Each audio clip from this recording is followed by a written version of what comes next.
چاند کی گردش سے اور اس کی منازل سے حضرت انسان کو کچھ سمجھایا جا رہا ہے کہ جب تو پیدا ہوا تھا تو چاند کی طرح سارا زمانہ تیرا منہ دیکھنے آیا تھا، تو بھی اس وقت لوگوں کی توجہ کا مرکز بن گیا تھا اور پھر منازل طے کرتا رہا، اور جوانی کی دہلیز پر جب تم نے قدم رکھا اور تو بدر تمام ہوا، جب شباب کی بجلیاں تیری آنکھوں سے ٹپکنے لگی تو پھر تیری نظر کا خمار بھی کئیوں کے دل لوٹتا تھا، کئیوں کی نیندیں اچاٹ کر دیتا تھا۔ جس طرح چاند جب جوبن پہ ہو تو چکور کا دل لرزتا ہے اور سمندر میں جوار بھاٹا پیدا ہو جاتا ہے، لہریں اٹھتی ہیں، طوفان پیدا ہوتے ہیں، تو جب بندہ بھی جوانی کی دہلیز پہ ہوتا ہے تو وہ بھی طوفان اٹھاتا ہے، دلوں میں جوار بھاٹے پیدا ہوتے ہیں۔ تو وہ لمحے بھی آئے کہ تو نے دلوں کی بستیاں اور دلوں کی دنیا پر ہلچل پیدا کر کے رکھ دی۔ تیرا شباب لوگوں کی زندگیوں کے اندر گھلتا رہا اور کتنوں کی نیندیں اچاٹ ہوتی رہیں، تیری زلف کے شکن کتنوں کا قرار لوٹ کے لے گئے، لیکن پھر وہ لمحہ بھی آیا، حتی آدھا کل ارجون القدیم، پھر بوڑھا ہو گیا، پھر تجھے کوئی دیکھنے بھی نہیں آتا، کوئی تجھ سے اداس بھی نہیں ہوتا، بچے بھی کترا کے گزر جاتے ہیں۔ کہا انسان ذرا چاند کی منزلوں کو دیکھ، یہی چاند کتنا پیارا تھا اور آج اسی چاند کو کوئی دیکھتا بھی نہیں ہے۔ بچہ جب پیدا ہوتا ہے تو اس کی مسکراہٹ دل کھینچتی ہے، اور جب بوڑھا مسکراتا ہے تو اس وقت جو ہے لوگوں کی توجہ نہیں ہوتی۔ بچے کی زبان جو ہے وہ اڑ اڑ کے جب بولتا ہے تو اس کی توتلی زبان کا حسن دلوں میں نکھار پیدا کرتا ہے۔ ماں بھی بلہاری جاتی ہے، باپ بھی صدقے جاتا ہے، بہنیں بھی جو ہے وہ قربان جاتی ہیں، تو بچے کا ٹوٹا لہجہ اور توتلی زبان خوشیوں کی ایک لہر ہوتی ہے۔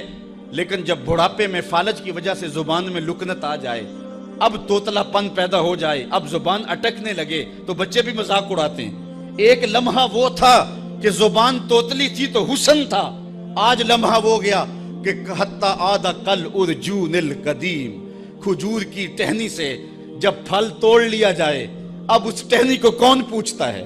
جب تک پھل آیا نہیں تھا وہ ٹہنی اچھی لگتی تھی، مالی سنبھال کے رکھتا تھا، جڑوں کو بھی پانی دیتا تھا اور خیال کرتا تھا کہ کوئی ایسا نقصان نہ ہو کہ یہ پودا جو ہے وہ مرجھا جائے۔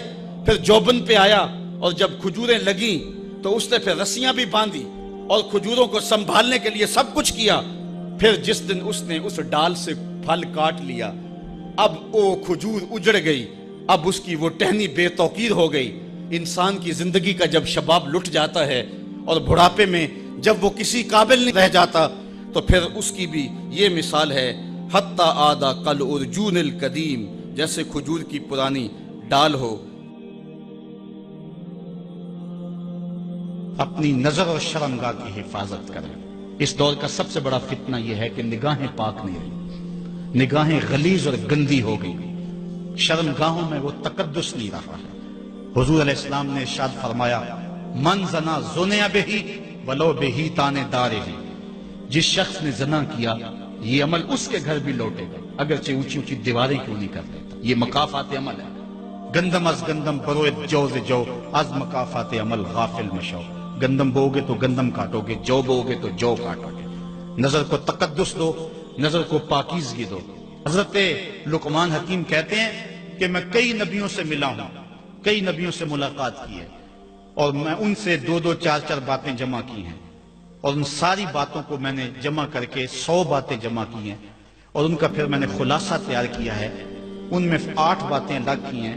ان 8 باتوں میں ایک بات یہ ہے، جب کسی کے گھر جاؤ تو نظر کو حفاظت میں رکھو۔ جس شخص کے مہمان بنو، جس کے گھر جاؤ، تمہاری نظر نہ بھٹکنے پائے۔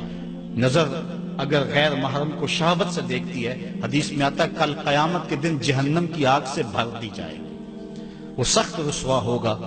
آج میڈیا کی آوارگی اور انٹرنیٹ پہ جو کچھ ہو رہا ہے، ٹیلی ویژن اور سینما جو بدتمیزی پھیلا رہے ہیں، اور موبائل پیکج جس طرح بے حیائی کو فروغ ہو رہا ہے، ہم اس کے خلاف پوری قوت کے ساتھ بند باندھیں۔ اپنی اولادوں کے ہاتھوں سے ناول چھین لو، ان کے ہاتھوں سے جو ہے وہ فلمیں چھین لو، ان کی خلوتوں پہ نظر رکھو اور ان کی حفاظت کرو۔ جس شخص کی نظر پاک نہیں ہے اس کے من میں طہارت نہیں آ سکتی ہے، دل پاک نہیں ہے اس کو جو ہے وہ باطن کا نور نصیب نہیں ہو سکتا۔ وائے قوم کشتائے تدبیر غیر، کار او تخریب خود تعمیر غیر، از حیا بیگانہ پیرانے کہن، نوجوانا چوں زنا مشغول تن. کتنی حکمت والی بات کہی اقبال نے. وہ اپنے دور کا دکھڑا سناتا ہے جس دور سے ہم گزر رہے ہیں. اب تو عجیب حال ہو گئے. اقبال کہتا ہے یہ جو میرا دور ہے، جوان تو جوان رہے، بوڑھوں کی نظروں میں حیا نہیں رہا. آز حیا بیگانہ پیرانے کہون. بوڑھے لوگوں کی آنکھوں میں بھی اقبال کہتا ہے حیا نہیں رہا. نوجوانا چوں زنا مشغول تن. اور نوجوان عورتوں کی طرح اپنے تن کے ساتھ لگے ہوئے ہیں، اپنے تن کو سنوارنے میں ہر وقت کنگھی پٹی میں لگے ہوئے ہیں. یہ مردوں کا کام نہیں ہوتا، یہ دلیروں اور بہادروں کا کام نہیں ہوتا، یہ عورتوں کے وظیفے ہیں. در دل شاں آرزوہا بے ثبات مردہ زائن از بطون امہات. ان کے دلوں میں آرزویں کوئی اور ہی ہیں اور ماؤں کے پیٹوں سے مردہ جنم لے رہے ہیں. دخترانے او بزلف خود اسیر شوخ چشموں خود نماؤ خود گیر.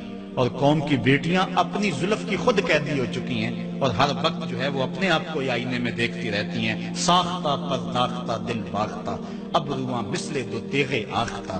وہ جو گھر کی رونق تھی، جو آبرو اور حیا کا دوسرا نام تھا، آج وہ دل پھینک قسم کی ہو گئی ہے. آہ قوم میں دل سے حق پرداختہ مرد و مرگ خیش را نہ شناختہ. اقبال کہتا ہائے قوم کہ جو مر گئی اور اسے ابھی تک پتہ ہی نہیں چلا کہ میں مر چکی ہوں اور جینے کا سامان نہیں کرتی. حضور نے فرمایا ہر دین کی کوئی پہچان ہوتی ہے، میرے دین کی پہچان حیا ہے. اگر حیا نہیں ہے تو دین ہی نہیں ہے.